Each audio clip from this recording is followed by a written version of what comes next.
تفاعل غريب عن كابتن حسام حسن، وليه الاعلاميين مش بيقولوا الحقيقه ان هو السبب الرئيسي في خروج منتخب مصر من كاس الامم الافريقيه بهذا الاداء السيء للغايه. هو الناس ليه يا جماعه مش خايفه تقول له الكلام ده في وشه؟ هو السبب. والله انا من كتر ما انا شكيت في الموضوع، انا رحت سالت شات جي بي تي، قلت له مين السبب الرئيسي في خروج منتخب مصر؟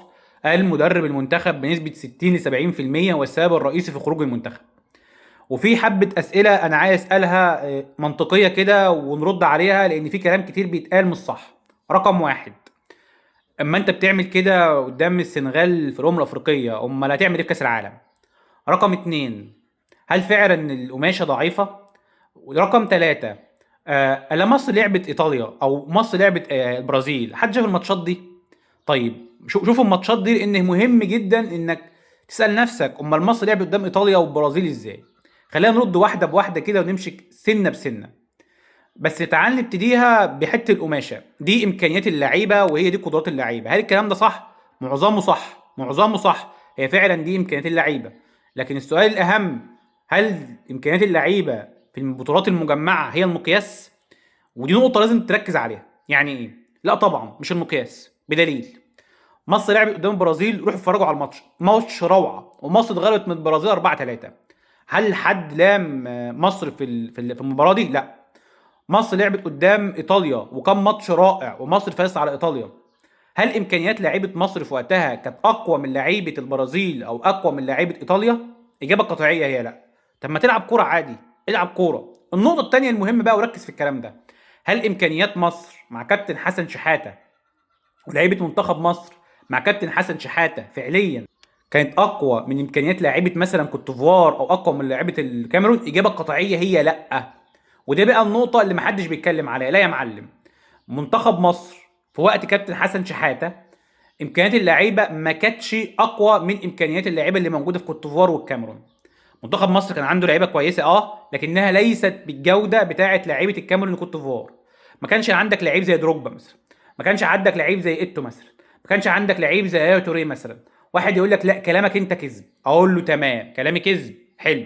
تعالى بقى اسالك سؤال، مصر صعدت كاس العالم كم مره مع كابتن حسن شحاته؟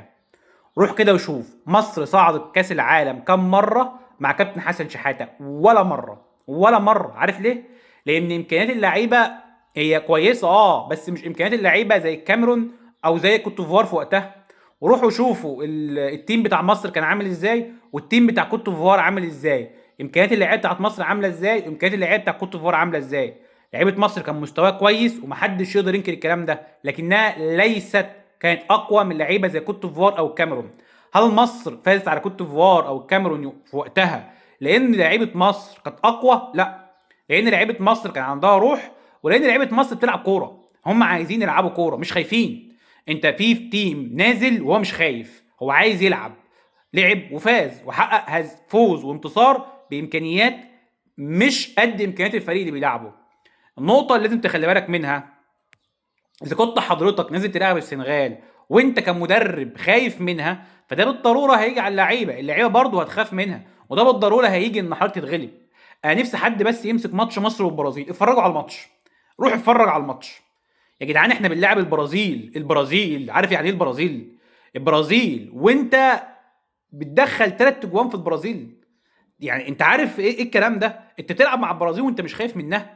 اتغلبت بس لعبت ماتش، لعبت ايطاليا وانت وفزت على ايطاليا، فانت رايح تلعب كوره. وده هي عقليه المدرب مش عقليه اللعيبه.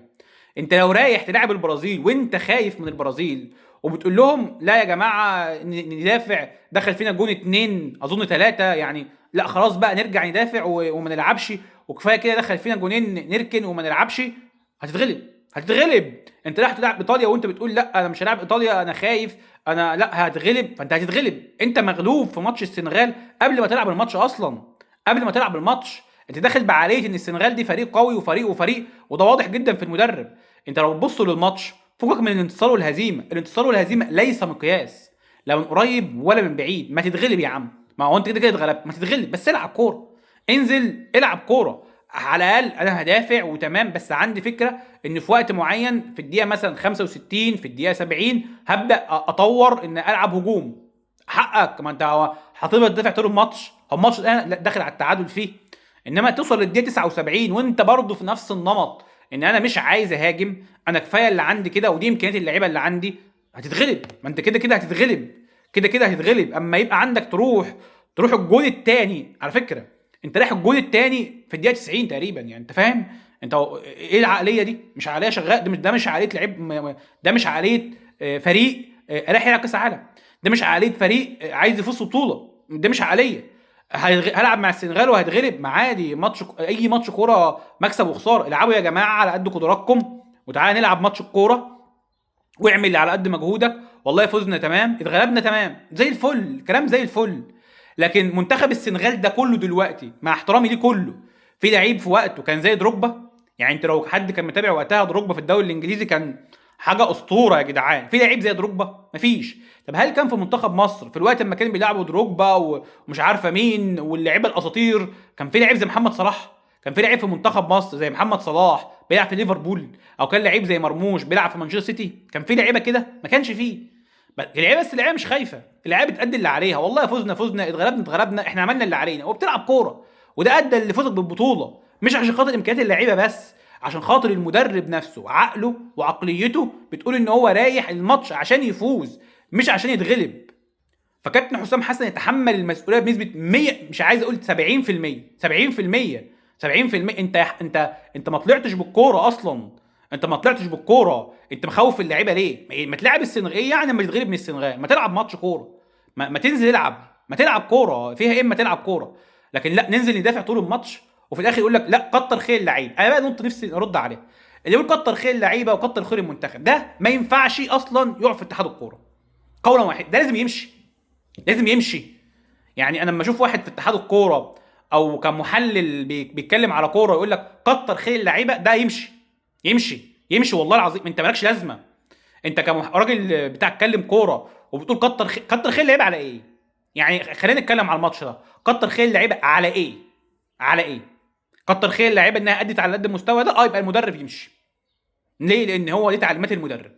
المدرب اللي قرر انه في ماتش كوره، اللي الطبيعه الهزيمه والانتصار والهزيمه دي حاجه عاديه، انه يدافع طول الماتش. ما فيش خطه اصلا بيلعب بيها، دافعوا يا جدعان. امال في كاس العالم هنلعب ازاي؟ انا بقى نفسي اسال سؤال، اما انت خايف من السنغال ومرعوب للدرجه دي من فريق انت ممكن تغلبه عادي، امال في كاس العالم ناوي على ايه؟ هتلاعبنا 11-0؟ يعني هنلعب 11-0؟ هنلعب في منطقه الجزاء؟ مش هنخش هجوم، مش هنهاجم؟ يعني احنا مش هنلعب. انا قد اكون متفق في نقطه القماشه، اللعيبه عندها مشاكل، انا معاك، اللعيبه عندها مشاكل.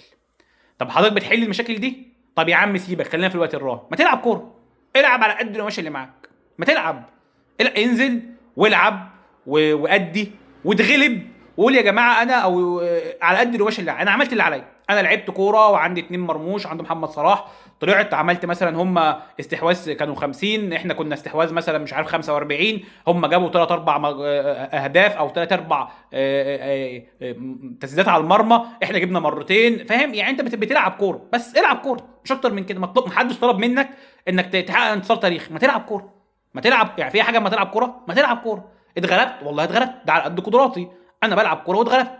انما فكره ان امسك المنتخب ارجعه كله دفاع وما هاجمش، وما عنديش اصلا فكره امتى هاجم، انت في الدقيقه 80 وبرضه بتدافع.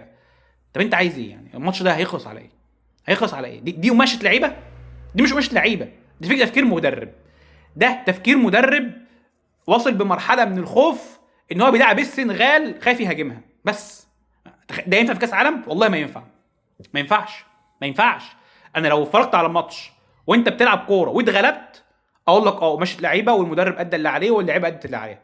انما تدافع طول الماتش وفي الاخر تطلب من اللعيبه دي ماشي لعيبه، وماشي لعيبه ظهرت اصلا فين ماشي اللعيبه دي؟ انت لو جبت اي فريق وقلت له ارجع يا ابني كله يدافع محدش يهاجم، ايه الفكر؟ يعني ايه الفكر؟ ولا حاجه، ولا حاجه.